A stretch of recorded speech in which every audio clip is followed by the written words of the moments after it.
Good morning and welcome to Sunday School. And today it really is a Sunday school type morning because it is March 16th, which in a sense is the unofficial beginning, the advent, if you will, of the high holy days of Thelema. And if you want to know what those holy days are, I'm going to just start off. The official holy days of Thelema are set forth in the Book of the Law, chapter 2, verses 36 through 43. And the specific dates attributed to them are given in Crowley's commentaries and are summarized below. Now, this is in my little Thelema app that says Resh times and holy days. It's a cool little app. The rituals of the elements and feasts of the times are observed. Well, hang on, I'll just read you the quote here first of all. Hang on. Chapter 2, let's see here, chapter 2, verse right here, verse 32. Okay. Here's what it says. But ye, O my people, rise up and awake. Let the rituals be rightly performed with joy and beauty. There are rituals of the elements and feasts of the times. A feast for the first night of the prophet and his bride, a feast for the 3 days of the writing of the book of the law, a feast for Tahuti and the child of the prophet, secret, O prophet, a feast for the supreme ritual, and a feast for the equinox of the gods, a feast for fire and a feast for water, a feast for life and a greater feast for death. A feast every day in your hearts in the joy of my rapture, a feast every night unto new and the pleasure of uttermost delight. I feast, rejoice. There is no dread hereafter. There is the disillusion and the eternal ecstasy in the kisses of new.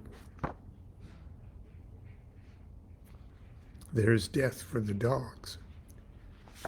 I used to say that to Shep, old Shep. I said, is God live in a dog? And he'd go, I said, no. I take that more symbolically. I think all dogs are in heaven, okay? Anyway, so, okay, I'm going to put this aside here for a second. So here's what all of those feasts are. Feast for the first night of the prophet and his bride is observed on August 12th. That's when Crowley and Rose got married up in Scotland. A feast for the 3 days of the writing of the Book of the Law is observed on April 8th, 9th, and 10th, beginning at noon each day.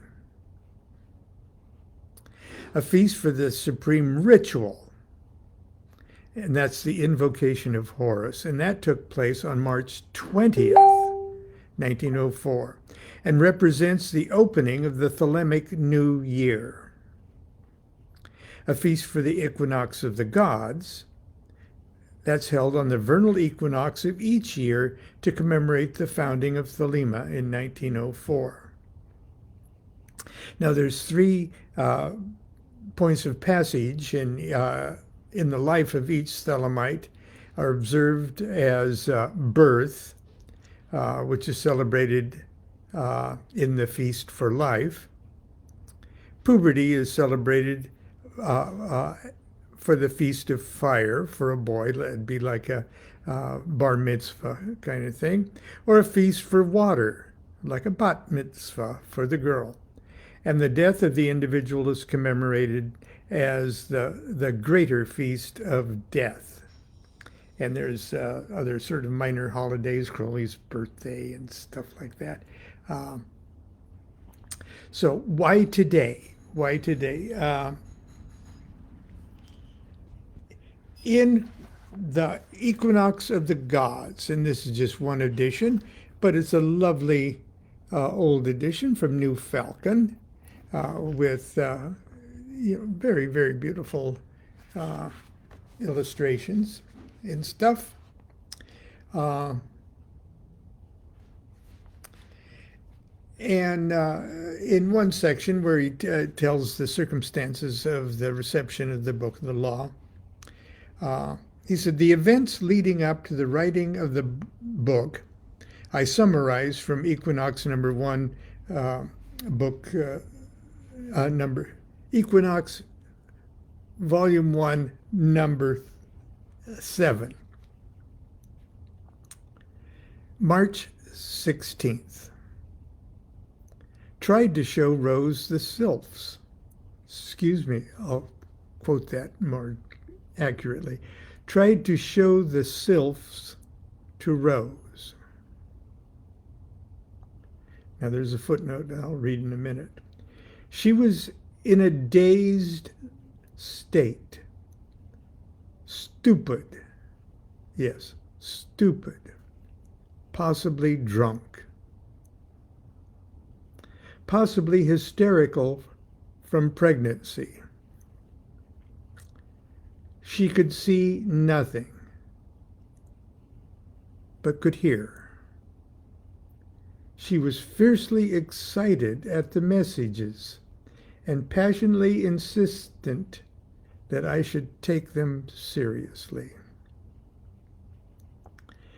I was annoyed at her irrelevance and her infliction of nonsense upon me. Now, this is in Cairo. Okay, they'd rented sort of an Airbnb, an air nub in Cairo. Okay, and she had already gone to the Bullock Museum. Well, excuse me. No, it would appear that in the chronology of his narrative here, but hang on. I misspoke. She had never been in any state even remotely resembling this, though I had made the same invocation in full in the king's chamber of the Great Pyramid during the night which we spent there in the previous autumn. Okay. Now these are sort of crazy tourists, okay, in Cairo. But they'd been there before in the autumn. And they spent supposedly a night in the king's chamber. But Crowley tried to show her the Sylphs in the king's chamber, and she got nothing before, because I guess she wanted to see Tinker Bells. Okay, I guess she wanted to do, because this is the second time that they tried it, and the first time was in the king's chamber of the Great Pyramid. It doesn't get any more freaking mystical, magical, romantic than that, in my humble opinion. And he just sort of tosses off that. I'd made the same invocation in full in the king's chamber of the Great Pyramid during the night which we spent there the previous autumn. Okay, the next entry is March 17th, tomorrow. And I'll pick it up there tomorrow, but I want to go back to that footnote. Tried to show the Sylphs to Rose. And it said, I invoke them by the air section of Liber Samach and the appropriate god names, pentagrams, etc. I'm going to share with you the air section of, he calls it Liber Samach, but at the time it was the bornless ritual of the Golden Dawn. And this was 1904 that he was doing this, and or the previous autumn when they were in the King's Chamber, might have still been 1903. You can correct me if I'm wrong there. And so Crowley was using the standard bornless ritual that he had learned in the Golden Dawn. So he wasn't using terms like Nuit, Hadit, Rahur, Kuit, things like that. He was still using the traditional names of the Moshe and the other barbarous words. So in celebration, or at least in recognition of the tried to show Sylphs to Rose, here is the air section of Liber Samach for the bornless ritual.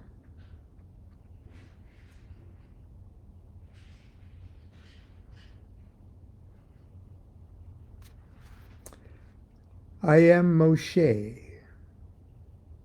So he's identifying as Moses in that early version. I am Moshe, thy prophet, unto whom thou didst commit the mysteries of the ceremonies of Israel. Thou didst produce the moist and the dry, and that which nourisheth all created life.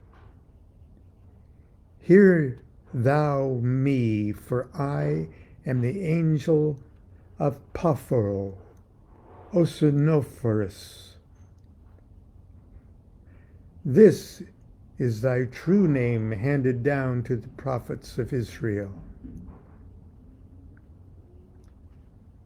Moving to the east, making the invoking pentagrams of active, spirit, and air.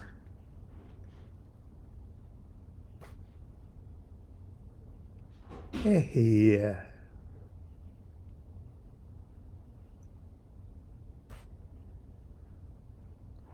Yehovah, and the sign of Shu. Hear me. Artheaov reibet atheleber set abelatha abiu ibiu phai theta soe ib thaor. Hear me and make all spirits subject unto me, so that every spirit of the firmament and of the aether, upon the earth and under the earth, on dry land and in the water, of whirling air and of rushing fire, and every spell and scourge of God may be obedient unto me.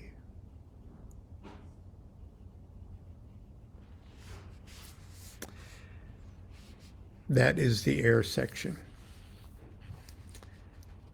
of the bornless ritual. And that is how we're going to kick off the first day of Advent of the High Thelemic Holy Days, which will officially begin on the 20th. And that's it for today. That's it for Sunday school. Take off your shoes. Get your fishing pole. Go fishing with your friends. Kids don't play anymore, do they? Grab your phone and go into your room alone. Okay. No, get out there. Even I took a walk this morning. A short one. Anyway, until tomorrow for the order of Monday morning. Continue to be good to yourself and be good to each other. Do what thou wilt shall be the whole of the law. Love is the law, love under will. Happy holy days.